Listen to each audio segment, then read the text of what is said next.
Teología Bíblica 1. Bienvenidos a este apasionante estudio que nos ayuda en nuestro crecimiento espiritual y nos da herramientas apologéticas. La Escuela de Desarrollo Cristiano de Canadá ayuda en la formación de nuevos ministros. El profesor Víctor Manuel Buitrago Cruz les da la bienvenida. Bienvenidos a nuestra lección número 9 de Introducción a la Teología, lo que normalmente llamamos Teología Bíblica 1. Hoy vamos a iniciar, después de haber estudiado un poco acerca de los ángeles, vamos a estudiar un poco acerca de el pecado.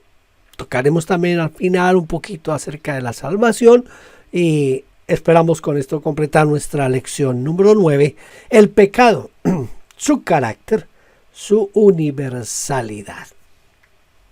Debemos de partir de que esto del pecado tiene demasiadas interpretaciones y también demasiadas especulaciones. Hay algunas especulaciones que son puramente del punto de vista, social, se podría decir, del punto de vista humano, de lo que es la historia humana y de lo que es también lo que toca con la parte filosófica del pecado. Es completamente imposible poner de acuerdo a las diferentes religiones, a los diferentes pensamientos filosóficos acerca de lo que es el pecado. Nosotros nos vamos a centrar aquí a lo que la Biblia nos dice y nos enseña acerca del pecado. No se olvide esa parte, solamente lo que es la parte bíblica del pecado. Considerar el pecado hasta cierto punto como una ilusión, porque eso es lo que piensan algunos, es decir, que el pecado es solo un mal concepto basado sobre la falsa teoría de que existe el bien y el mal en el mundo. Y el bien y el mal han sido representados de varias formas en las diferentes culturas que nosotros podemos vivir. Se niega que el hombre peque realmente y que sea responsable ante Dios. Un concepto común, aunque inadecuado, es que el pecado es nada más que egoísmo. Esa tendencia que hay en las iglesias hoy, porque es una tendencia malsana, pero bien malsana, la tendencia a minimizar el pecado en cuanto a Dios y en cuanto a nuestra relación con la iglesia y con los hermanos de la iglesia. Eso está produciendo un efecto demasiado terrible a lo que es la iglesia en sí y lo que toca con la santidad, porque el opuesto del pecado es la santidad. Si nosotros no le damos al pecado la verdadera dimensión que tiene, fácilmente perdemos nuestra santidad. Eso es algo recíproco. Entonces hay que tener cuidado con esa parte de lo que es el pecado. De ahí la importancia de la interpretación bíblica acerca del pecado. Hay una palabra que se utiliza, es del griego, es amartía. Esa palabra era utilizada para cuando los arqueros tomaban sus arcos y disparaban las flechas y no le pegaban al centro o a donde querían pegar realmente. Entonces es fallar a la meta, es no dar en el blanco. Eso es lo que es amartía y es lo que se traduce después como pecado. Aludía al concepto de vivir al margen de un código moral o intelectual. Esto dentro del concepto griego. Dentro de la iglesia tiene ya un significado ya del tipo de vista espiritual, como el alejamiento del hombre de la voluntad de Dios. El pecado es cualquier falta de conformidad al carácter de Dios, ya sea en obra, en disposición o en estado. Tenemos que acostumbrarnos a ver el pecado desde la perspectiva de Dios, no desde nuestra perspectiva. Dios es santo y Dios vive en su gloria. Cuando nosotros pecamos, lo que hacemos es permítame esta palabra que no es completamente exacta, pero cuando pecamos lo que hacemos es atentar atentar contra la santidad y traspasamos la gloria de Dios. Por eso hay que tener cuidado con este asunto del pecado. El pecado es tal porque es diferente de lo que Dios es. Y Dios es eternamente santo. Entonces, el pecado es contrario a la santidad de Dios. El pecado siempre es contra Dios. En el Salmo 51, David dice, contra ti he pecado. Contra ti. Solo contra ti he pecado. Y en Lucas 15, cuando el hijo pródigo, llega un momento en que dice, me levantaré e iré a mi padre y le diré, Padre, he pecado contra el cielo y contra ti. Se reconoce que el pecado es directamente contra Dios. La doctrina del pecado se presenta en cuatro aspectos en la Biblia. El primero es el pecado personal. Romanos 3:23, por cuanto todos pecaron, están destituidos de la gloria de Dios. Esto incluye lo que en la vida diaria está en contra o fracasa en conformidad con el carácter de Dios. Siempre el pecado tenemos que contemplarlo desde la gloria de Dios, desde la santidad de Dios, desde el carácter de Dios. En segundo lugar, la naturaleza pecadora del hombre. El hombre es pecador por naturaleza, tiene una naturaleza pecaminosa. En Efesios Pablo nos dice que antes éramos pecadores, que antes estábamos sin ley, que antes estábamos sin nada. Cada hijo de Adán es nacido con la naturaleza adámica, o sea que siempre estamos dispuestos al pecado. Siempre estamos dispuestos al pecado. En lo que es la teología reformada, se habla mucho de lo que es la depravación total del hombre. Es un concepto que se declaró, no porque no existiera antes, sino porque como que se le dio una forma ya desde el punto de vista teológico en una de las confesiones de la Iglesia Reformada, y fue donde se habló de la depravación total del hombre, la depravación total del hombre. Entonces hay que mirar este aspecto en nuestras vidas. También se presenta en la Biblia como ese pecado que es imputado, es computado a nuestra cuenta.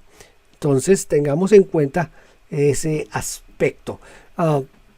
Ese concepto de la depravación total, no es que cada hombre es lo más malo posible que él pueda hacer, sí, sino que más bien es que el hombre a través de su naturaleza está corrompido por el pecado. Es decir, que nacemos ya con esa tendencia hacia el pecado. En tercer lugar, también se presenta en la Biblia el pecado como imputado o computado en nuestra cuenta. Hay tres imputaciones principales presentadas en la Escritura. Primero, la imputación del pecado de Adán a sus descendientes. Es lo que comúnmente en teología y en la iglesia se relaciona con el pecado original. En segundo lugar, la imputación del pecado del hombre a Cristo, en cuyo hecho está basada la doctrina de la salvación. Recuerde que la Biblia dice que por él se hizo pecado, por nosotros, por nuestros pecados, el Señor se hizo pecado para podernos librar del pecado.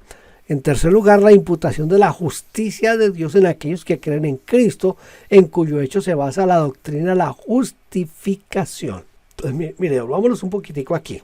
La imputación del pecado de Adán a sus descendientes, lo que normalmente conocemos como pecado original.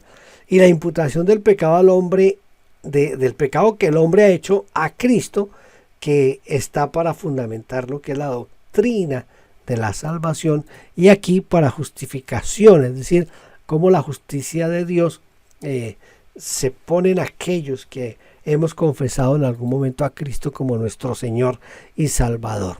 La imputación actual es poner en la cuenta de alguien algo que originalmente ya pertenecía al deudor. Eso es lo que es la imputación actual del pecado. La imputación judicial es cargar a la cuenta de alguien algo que no pertenece al deudor. ¿Se acuerdan cuando Pablo le escribe a Filemón? Le dice Pablo a Filemón, si algo te debe, hablando de Onésimo, cárgalo a mi cuenta. O sea, no es que Pablo le deba eso a Filemón, pero él le dice a Filemón, si Onésimo te debe algo, ponlo en mi cuenta. Eso es lo que se llama la imputación judicial. En Romanos capítulo 5, del 13 al 14, se ha escrito para probar que no es una referencia a pecados personales. Sin embargo, escuche, del 13 al 14, estamos en Romanos 5, del 13 al 14 se escribe para probar que no es una referencia a pecados personales. Pero en Romanos 5, del 17 al 18, implica que su imputación también es judicial. Ya vimos allá arriba la imputación actual y la imputación judicial. Aquí estamos hablando de que su imputación también es judicial, puesto que se establece que por el pecado de un hombre vino el juicio sobre todos los hombres.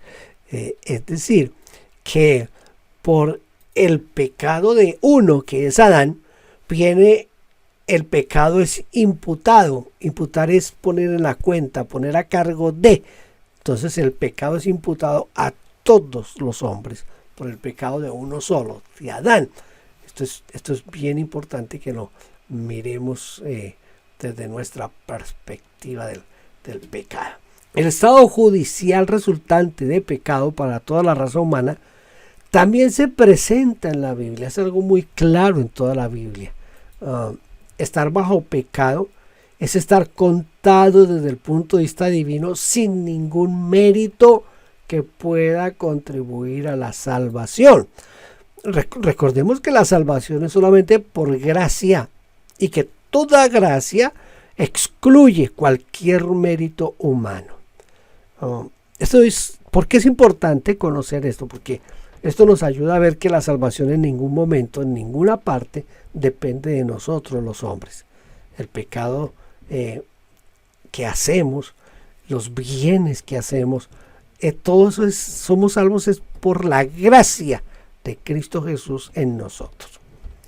Vamos a mirar ahora la salvación de la pena del pecado. Debemos, como cristianos, especialmente usted que está comenzando el pastorado, una de las cosas que más debe conocer es todo lo que la Biblia nos revela acerca de la salvación. Al fin y al cabo, nuestra predicación está basada o lo principal es que nosotros somos llamados para predicar salvación, las buenas noticias de salvación a aquellos que están viviendo en pecado. Entonces, si algo tenemos que conocer usted y yo, desde mi perspectiva, usted tiene que conocer lo más que pueda acerca del carácter de Dios Padre. Usted tiene que conocer lo más que pueda acerca de Jesucristo, tanto como Dios como hombre, especialmente tener bien en su mente, en su corazón, lo que pasa en Filipenses capítulo 2 del 5 al 11. Y también tenemos que conocer muy bien acerca de la salvación. Y para conocer de la salvación, por eso estamos tratando de enterarnos un poco acerca de lo que es el pecado. Entonces, la salvación tiene que ser dominada por todos los predicadores. ¿Por qué razón? Puesto que la salvación personal depende de ello. Es decir, mi salvación depende de que yo entienda bien esa revelación divina que me da la Biblia acerca de la salvación. Es el mensaje que Dios ha comisionado al creyente para proclamar al mundo. Todos los que hemos sido salvados, seamos llamados o no al pastorado, tenemos la obligación de predicarle a otros del amor de Dios, y esa predicación implica conocer el pecado, las consecuencias del pecado, pero también lo que significa la salvación. En tercer lugar, descubre la completa medida del amor de Dios. Conozca sobre eso. La salvación como remedio de Dios para el pecado. Primero, el pecado es siempre condenable. ya sea que lo cometa o el salvaje o el civilizado, el que no tiene letras como el que tiene letras, el blanco, el negro, el bajito, el alto, el flaco, el gordo, no importa quién lo cometa, esa persona que no ha sido regenerada, que no ha sido salvada, siempre el pecado lo va a condenar. El único remedio, escuche, el único, no ha sido un solo remedio para el pecado, está en la sangre derramada del Hijo de Dios en la cruz del Calvario. Recuerda lo que dice 1 Juan 1:9. Si confesamos nuestros pecados, Él es fiel y justo para perdonar nuestros pecados y limpiarnos de toda maldad. Y dice también Juan, y si alguno ha cometido pecado, abogado tenemos para con el Padre, a Jesucristo. Y la sangre de Cristo Jesús nos limpia de todo pecado. Usted puede leer toda la primera carta de Juan y encuentra ese énfasis especial. La muerte vicaria de Cristo es infinitamente perfecta en su eficacia redentora. Es decir, que usted no puede depender de nada más para la salvación, sino de Cristo Jesús. No le añada nada. No le añada cómo se viste, no le añada cómo se come, no le añada si va o no va a la iglesia, si diezma o no diezma. Escuche, el sacrificio de Cristo en la cruz fue más que suficiente para nuestra salvación. Añadirle otras cosas es pisotear la sangre de Cristo. Quizás si vemos un poquito cómo Dios veía el pecado antes del Calvario y después del Calvario, esto nos puede ayudar un poco. Antes de la cruz fue la expiación, ¿se acuerda? Se traía un cordero y el sacerdote tomaba el cordero, el oferente, la persona que había pecado, ponía su mano sobre la cabeza del cordero, el sacerdote lo degollaba, tomaba la sangre en un tazón, iba y la rociaba en el altar, una vez al año lo hacía en el propiciatorio. Esta ofrenda por el pecado era la expiación que se nos menciona en el Antiguo Testamento. Entonces fue la expiación antes de la cruz del Calvario. En Romanos 3:25 la palabra remisión tiene el significado de pasar por alto. A mí me parece demasiado importante que usted como cristiano, especialmente como pastor que se está formando, conozca bien esta parte. Preste bien atención a esto. En Romanos 3:25 la palabra remisión tiene el significado de pasar por alto. En Hechos 17:30 se afirma que Dios pasó por alto los tiempos de la ignorancia. En Romanos 3:26 se declara cuál ha sido el método divino de tratar con el pecado después del Calvario, después de la cruz, después de que Cristo murió. Los juicios que pesaban sobre cada pecador, escuche, por esto le digo que esto es muy importante, Cristo los llevó completamente en la cruz a fin de que Dios pudiera permanecer justo. El gran problema existente entre Dios y el hombre fue solucionado en el Calvario de tal forma que aún la santidad de Dios quedó plenamente satisfecha. O sea, ya no se necesitó más sacrificios por el pecado, ya no se necesitó hacer nada más porque Cristo pagó por completo por nosotros en el Calvario. Entonces, escuche lo que yo quiero hacer el énfasis en este aspecto del pecado y la salvación, y es que usted y yo tenemos esa obligación de entender, primero, que todos somos pecadores. Segundo, que nosotros no podemos hacer nada para liberarnos del pecado. Tercero, que el pecado nos va a llevar al infierno, pero que Dios hizo una provisión en el Calvario con la sangre de Jesucristo, su Hijo. El que no pecó se hizo pecado por nosotros para podernos librar de lo que es la atadura del pecado. Que el sacrificio que hizo el Señor Jesucristo en el Calvario fue más que suficiente para no solo para cubrir el pecado, porque la palabra expiación y pasar por alto, que era parte de lo que era antes de la cruz, después de la cruz, con la sangre de Cristo, el pecado ya no es solamente pasado por alto, sino que el pecado es quitado. En el Antiguo Testamento, antes del Calvario, cuando se sacrificaba el cordero y se usaba la sangre, lo que hacía era que tapaba, ¿me entiende? Tapaba el pecado. Pero ahora, con la sangre de Cristo, el pecado es quitado. Juan 1.9, Juan 1, no voy a citar de memoria, así que no diré exactamente los versículos, pero Juan 1 dice que cuando nosotros confesamos nuestros pecados, Él es fiel y justo para perdonar nuestros pecados y limpiarnos de toda maldad, dice la Reina Valera en 60. Pero otras versiones dicen es apartarnos del pecado, quitarnos de cerca del pecado. Entonces, si usted no permite que Cristo haga la obra en usted, nada de lo que usted haga va a servir para quitar el pecado. Ni ayunos, ni oraciones, ni asistir a la iglesia, ni diezmar, ni someterse al pastor. Nada de eso va a servir para nada. Es solamente la sangre de Cristo que podrá quitar el pecado de su vida. Así que tenga bien en cuenta eso. Tratar de hacer algo más de ahí por nuestra salvación es tener por inmunda la sangre del pacto. Espero que con esta corta meditación o enseñanza acerca del pecado y de la salvación, usted tenga un poquito de un panorama más amplio para ayudar a esos recién convertidos o para en la evangelización hablar acerca de la necesidad de volver a la comunión con Dios. No se olvide, ahorita al final va a venir una sección como de unos 20 segundos donde hay 2 tareas que si usted quiere una calificación, por favor haga esas 2 tareas, me las envía a victorbuitrago@gmail.com. Envíeme esas tareas a ese correo. Tiene que especificarme. Esto pertenece a la materia de teología 1 o introducción a la teología. Esta es la tarea número 1 o la número 2 o la número 14. ¿Sí me entiende?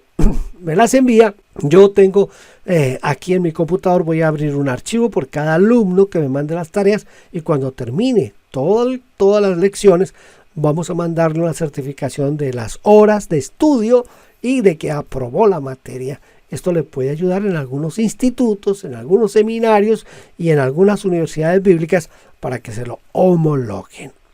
Gracias por estar con nosotros y los espero en nuestra próxima lección, que será la última, la lección número 10. Dios le bendiga.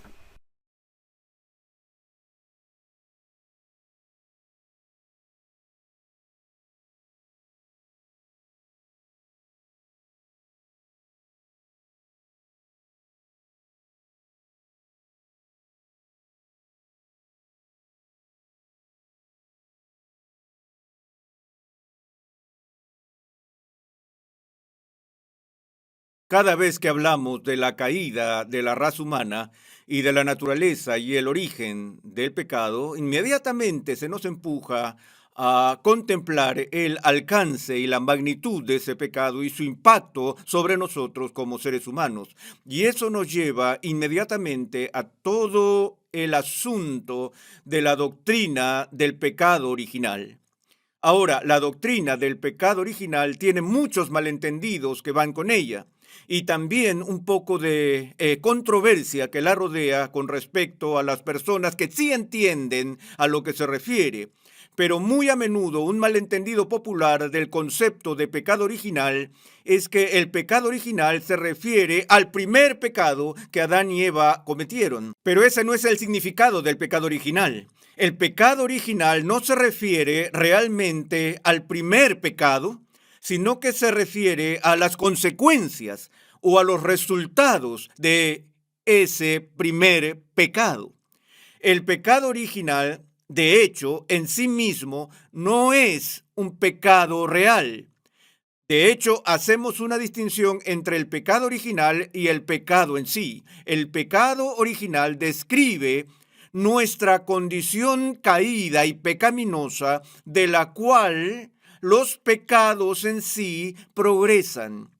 Y como he dicho muchas veces, las Escrituras nos dicen que no somos pecadores porque pecamos, sino que pecamos porque somos pecadores, es decir, tenemos una naturaleza caída y corrupta de la cual fluyen los pecados que en sí cometemos. Y así el pecado original describe entonces la condición caída de la raza humana actual.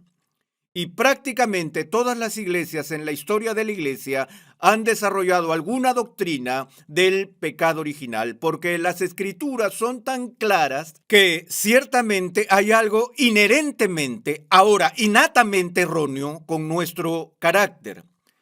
Y como Jonathan Edwards resaltó en su tratado sobre el pecado original, si la Biblia no nos dijera que hay un problema con nuestra disposición moral por naturaleza, lo que la Biblia claramente hace, tendríamos que afirmarlo solo sobre la base de la observación racional debido a la presencia imperante del mal en el mundo de los seres humanos. La universalidad del pecado clama por una explicación. Es decir, incluso en el mundo pagano hay un reconocimiento tácito de que nadie es perfecto. Pero la pregunta inmediata que eso plantea es la pregunta, ¿por qué no? Si somos por naturaleza buenos o si somos por naturaleza incluso neutrales, esperaríamos que un cierto porcentaje de personas mantengan su bondad natural o incluso su neutralidad y puedan vivir sus vidas sin sucumbir a este problema que llamamos pecado. Algunos responden a eso y dicen, bueno, eso es bastante difícil de hacer dado que vivimos en un entorno pecaminoso y que tenemos un clima pecaminoso en el que vivimos porque la cultura ha caído y la civilización ha caído y la sociedad es corrupta. Y por supuesto eso plantea la pregunta, ¿por qué es corrupta la sociedad y por qué la cultura y la civilización son pecaminosas, ya que esas son cosas que están compuestas por seres humanos? Y de nuevo, si fuéramos naturalmente buenos e intachables, si llegamos a este mundo incluso moralmente neutrales, sin ninguna disposición previa al pecado en absoluto, se esperaría que al menos el 50% de las civilizaciones estén fuera de la corrupción. Y así tenemos este problema que es manifiesto. Estamos caídos y la sociedad ha caído y hemos conocido al enemigo y ellos somos nosotros, somos la sociedad. Y así, de nuevo, planteamos la pregunta, ¿cómo es que los seres humanos nacen en un estado de deserción moral?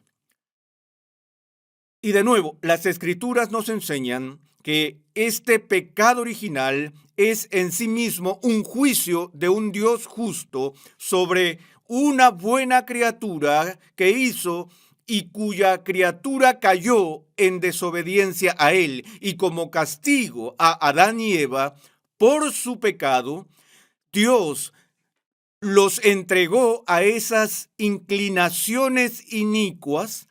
Y no solo es que Dios entregó a Adán y a Eva sus impulsos pecaminosos, sino que a toda su progenie también. Ahora, el cómo estamos relacionados con el pecado de Adán y Eva y cómo esa culpa e iniquidad se transfiere a nosotros y las generaciones futuras es el tema de nuestra próxima conferencia y no pasaremos más tiempo en ello ahora mismo, pero más bien quiero ver el estudio clásico de este tema del pecado original que fue emprendido por San Agustín y que estaba en el centro de la llamada controversia pelagiana en la iglesia primitiva.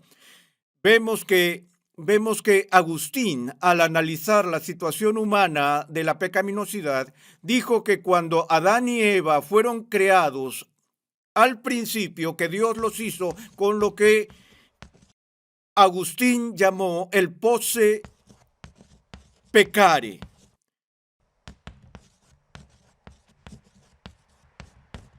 que simplemente es el latín para la posibilidad o la capacidad de pecar. La palabra peccare significa pecar, Si decimos que algo es puro, decimos que es impecable. O si queremos describir un pequeño pecado insignificante, lo llamamos pecadillo. Ambas palabras provenientes del latín peccare, que significa pecar. Ahora, Agustín dijo que Adán y Eva en la creación fueron hechos con la capacidad de pecar. No fueron hechos como pecadores, pero tenían el poder o la posibilidad de pecar. Sabemos esto debido al hecho de que pecaron y al pecar no hicieron lo imposible, hicieron lo que obviamente tenían el poder de hacer. Pero dijo Agustín que Adán y Eva fueron creados también con el posse non peccare, que era la capacidad de no pecar. Dios les dio el mandamiento de no tocar o comer del fruto prohibido del árbol y tenían la habilidad moral de obedecer a Dios. Así que tenían tanto la capacidad de pecar como la capacidad de no pecar. Ahora, lo que sucedió en la caída, según Agustín, es que la raza humana perdió el posse non peccare y en su lugar obtuvo lo que se expresó con un doble negativo, el non posse non peccare, que al traducir significa la incapacidad para no pecar. Lo que Agustín está diciendo aquí es que el poder del pecado está tan profundamente arraigado en los corazones y almas de las personas mortales que es imposible que no pequemos. Somos tan pecaminosos por naturaleza que no podemos esperar encontrar nunca a una persona que viva toda su vida sin pecar. La única persona que ha logrado una vida sin pecado fue Cristo. Y esta incapacidad para no pecar en la teología llamamos la incapacidad moral de los seres humanos. Eso no significa que no podamos hacer nada que se conforme externamente a la ley de Dios. Podemos, por ejemplo, por motivos mixtos o por un afortunado accidente, podemos sin querer mantener la ley externamente. Por ejemplo, mi analogía favorita de esto es la persona que disfruta conduciendo un automóvil a 90 kilómetros por hora.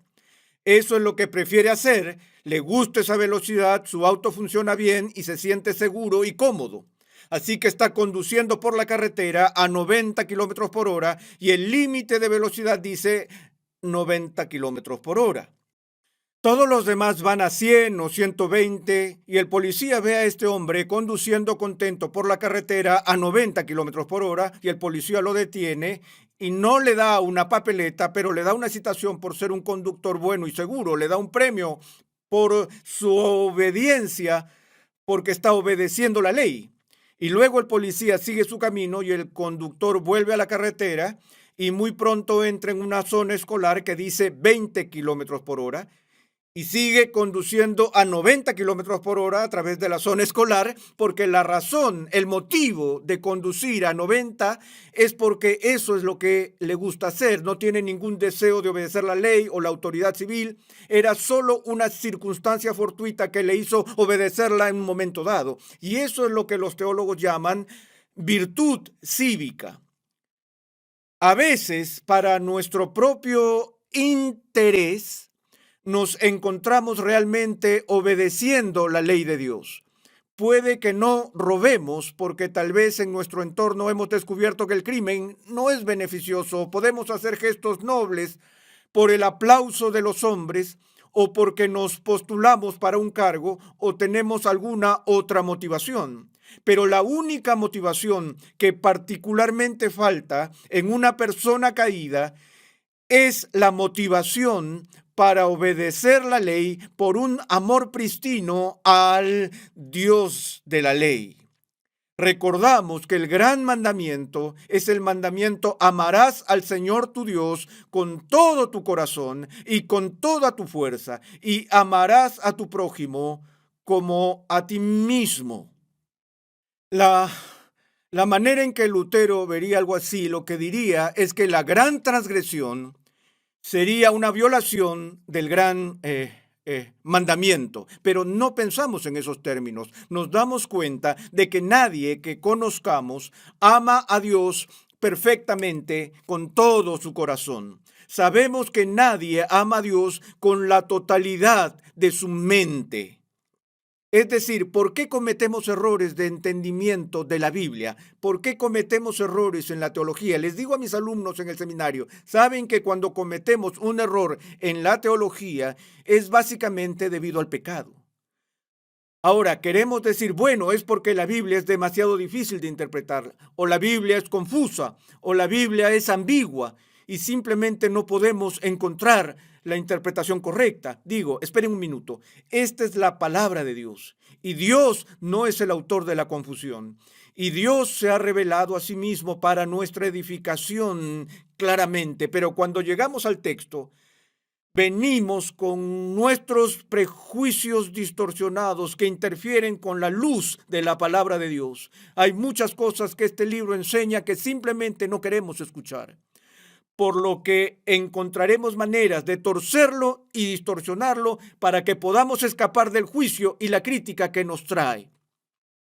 No solo eso, a veces cometemos el llamado error inocente, donde no nos dimos cuenta de que la traducción que estábamos leyendo era defectuosa en un momento dado, o que no dominamos la estructura de la gramática griega o la gramática hebrea, o el idioma griego o el idioma y el vocabulario hebreo, y cómo podíamos ayudar, pero que no sabíamos bien esas cosas. Si amáramos a Dios con toda nuestra mente, ¿qué clase de dominio de su palabra tendríamos? Pero pasamos mucho tiempo llenando nuestra mente con otras cosas que no sean el conocimiento de su palabra.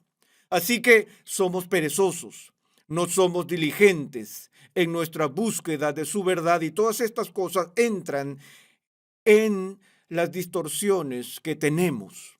Ahora bien, para la Biblia, cuando la Biblia habla de ser bueno y hacer lo correcto, Jesús dice que nadie hace el bien excepto Dios. Pablo dice que no hay ningún justo, ni siquiera uno, no hay nadie que haga el bien.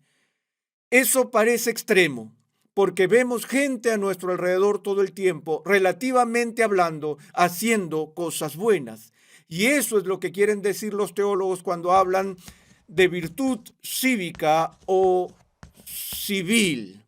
Madres sacrificándose por sus hijos, y vemos a personas devolviendo carteras que encontraron sin tomar el dinero. Vemos todo tipo de buenas acciones que la gente hace.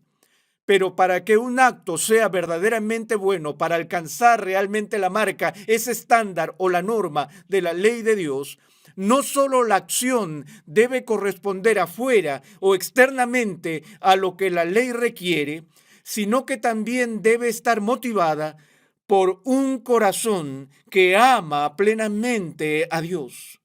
Y sin embargo, incluso en mis momentos más devotos, hay 1 kilogramo de carne mezclada allí, ¿no? Incluso en la humanidad redimida todavía tenemos menos que obediencia perfecta que ofrecemos a Dios. Y mientras vivimos en un estado de distanciamiento o alienación de Él, eso se agrava aún más. Así que lo que los teólogos quieren decir cuando hablan de incapacidad moral es de ese pecado original mientras estamos en esta condición caída, mientras estamos en este estado de non posse, non pecare, no somos moralmente capaces de hacer las cosas de Dios, para hacer el bien que Dios requiere. Ahora, Jesús lo dijo de esta manera cuando describió la condición del hombre. Dijo: nadie puede venir a mí si no se lo ha concedido el Padre. Ahora, ese si no apunta a una excepción, Y Jesús comienza con un negativo universal que describe la capacidad humana. No está diciendo que a ningún hombre le es permitido venir a mí a menos que sea concedido por el Padre. Dice que ningún hombre puede, nadie puede venir a mí a menos que Dios haga algo.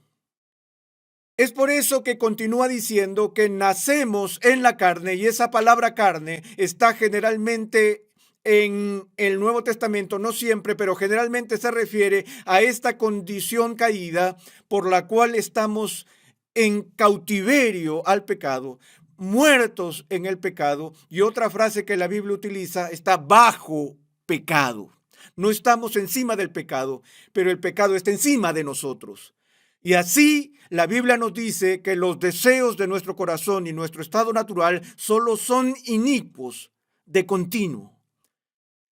Y para nosotros abrazar a Cristo, venir a Dios y hacer las cosas de Dios, las cosas santas de Dios, requiere que de alguna manera seamos liberados de esta prisión del pecado original, lo cual se logra para nosotros, como veremos más adelante, por la obra soberana y sobrenatural de Dios el Espíritu Santo. Es por eso que Jesús dijo que para que una persona siquiera vea el reino de Dios y mucho menos entre en el reino de Dios, tiene que nacer de nuevo.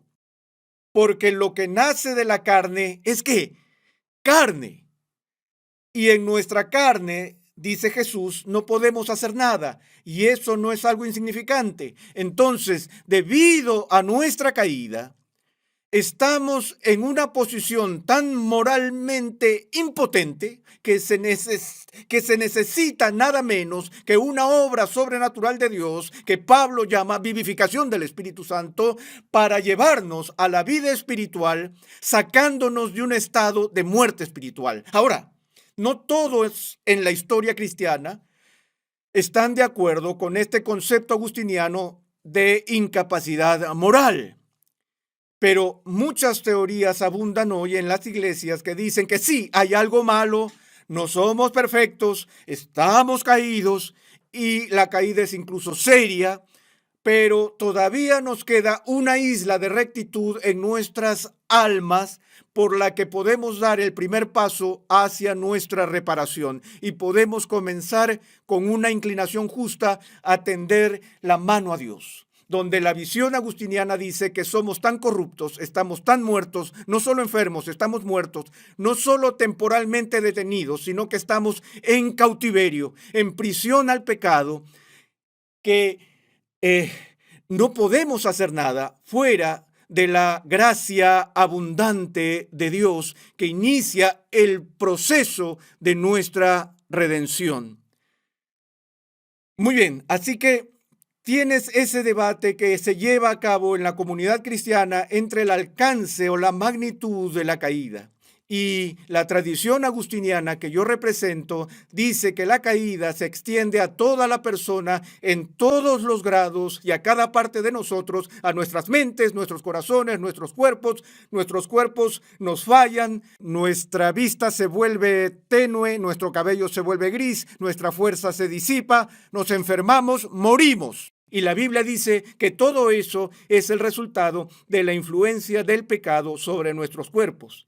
Pero el poder del pecado afecta a nuestro cuerpo, afecta a nuestros corazones, afecta a nuestras voluntades, afecta a nuestra mente. Todavía podemos pensar, todavía tenemos cerebros, todavía tenemos mentes, pero nuestro pensamiento se distorsiona, cometemos errores lógicos, permitimos que la parcialidad nuble nuestro juicio.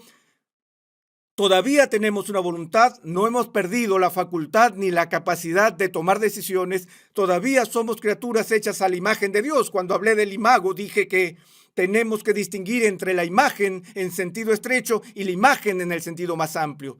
Y con la caída perdimos la imagen de Dios en el sentido estrecho, perdimos la capacidad de ser perfectamente justos. Pero en esa pérdida de la imagen estrecha, todavía estamos a la imagen de Dios en el sentido más amplio, en el sentido de que todavía somos humanos. Todavía tenemos voluntades, todavía tenemos mentes, todavía tenemos corazones, todavía tenemos cuerpos. Tan corruptos como pueden ser, nuestra humanidad no ha sido borrada por la caída. Es el poder de nuestra humanidad el que ha sido tan radicalmente afectado por la caída y a través de ella, lo que nos deja en ese estado que Pablo nos resume en el tercer capítulo, donde dice esto: no hay justo ni aun uno, no hay quien entienda, no hay quien busque a Dios. Todos se han desviado, a una se hicieron inútiles, no hay quien haga lo bueno, no hay ni siquiera uno. Si yo saliera hoy en la televisión nacional y dijera, permítanme darles mi evaluación personal de la condición moral de las personas en los Estados Unidos, y dijera, déjenme decirles lo que pienso, no creo que haya nadie en este país que sea justo, ni uno solo. No hay nadie aquí que entienda, y no hay nadie que por naturaleza busque a Dios. Todo este asunto de los buscadores que oímos hablar, ¿quién es ese describiendo? Porque la Biblia dice que no hay nadie en su estado natural que busque a Dios. Todos son inútiles, todos se han desviado y no hay nadie, ni siquiera uno, que haga el bien. Nadie. Si dijera eso en la televisión estadounidense hoy, sería el hazmerreír de todos por dar una evaluación lunática del carácter moral de la raza humana. Pero esa es la evaluación de Dios. Al juzgarnos según su norma y según el estándar y según lo que Él quiere decir por bondad, según lo que Él quiere decir por rectitud y según lo que Él quiere decir por entendimiento. Nos mira y ve que en nuestro estado natural no tenemos ninguna de esas cosas. Gracias por vernos. Déjenos su huella suscribiéndose y comentando. No olvide tocar la campanita y compartir. Dios le bendiga.